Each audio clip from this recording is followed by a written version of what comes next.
Le 100 mètres, épreuve reine de l'athlétisme, couronne la femme et l'homme le plus rapide du monde.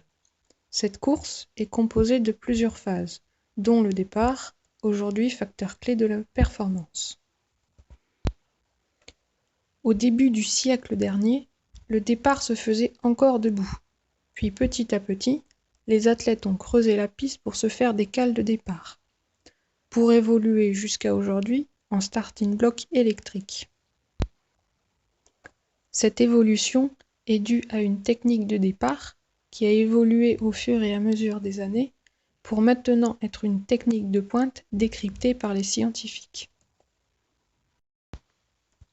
Si le départ a aujourd'hui pris autant d'importance, c'est que sans lui, l'athlète ne peut pas faire une bonne performance. Le centième qu'il aura perdu au départ, il ne pourra pas le rattraper dans la course, car son engagement est maximal du signal de départ à la ligne d'arrivée. Il est donc important de savoir démarrer des starting blocks si l'on veut performer sur le 100 mètres. Cette technique spécifique, sans arrêt perfectible, est obligatoire lors des compétitions et éliminatoire dès le premier faux départ.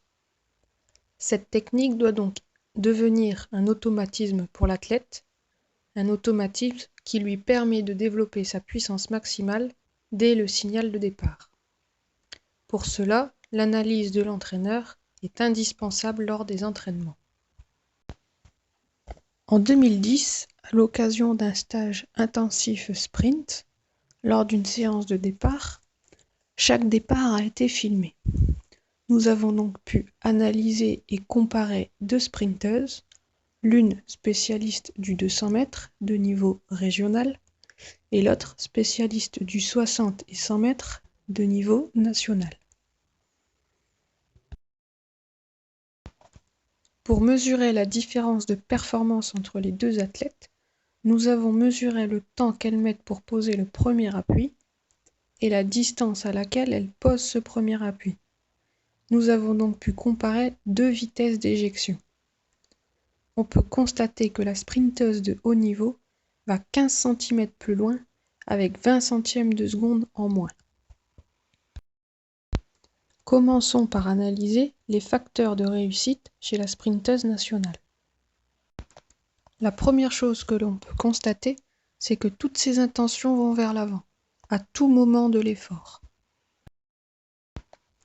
Ensuite, son angle d'éjection réduit et son alignement pied, bassin, épaule avec une extension complète du genou lui permettent de s'éjecter des blocs et de chercher son appui loin devant.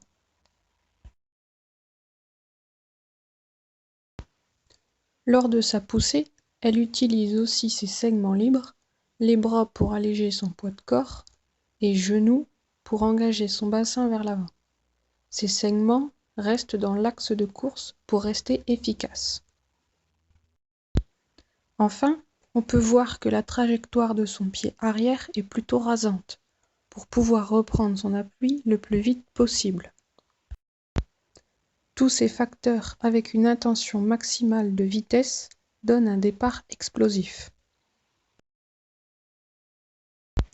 Analysons maintenant le départ de la sprinteuse régionale. En position près, ses intentions sont orientées vers l'avant. Mais lorsqu'elle entame son mouvement, son bassin ne va plus vers l'avant, mais aussi vers le haut. Elle se retrouve donc avec des intentions contradictoires qui vont provoquer une cassure lors de l'éjection.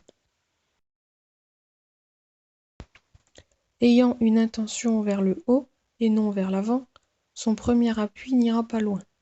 De plus, cette intention de hauteur va mettre l'athlète dans une position délicate, haute au-dessus du sol, elle va s'écraser sur son premier appui.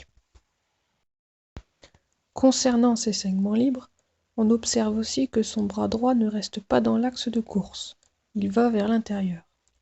Ce défaut va entraîner une rotation du corps qui va être compensée par le genou gauche en rentrant vers l'intérieur. Ce genou ne va donc plus uniquement vers l'avant. Pour finir, la trajectoire de pied arrière n'est pas assez rasante pour pouvoir aller vers l'avant. Pour améliorer ce départ, il va falloir corriger les erreurs techniques observées, mais aussi travailler sa puissance et son explosivité musculaire pour être le plus efficace possible dans les blocs de départ. Lors d'un départ en confrontation, on constate que ces lacunes, techniques et musculaires, lui font perdre un temps considérable dès les premiers mètres de course. Alors qu'elle pose son premier appui, ses adversaires sont déjà en poussée complète sur ce même appui. Lors de la 5e foulée, elle a une foulée de retard sur les autres. Ces défauts sont typiques des athlètes n'ayant pas assez de pratique technique et de puissance musculaire. Ils se protègent de la chute en évitant trop de déséquilibre vers l'avant, car au plus l'athlète est puissant, au plus son engagement vers l'avant pourra être important, à condition de maîtriser la technique spécifique du départ.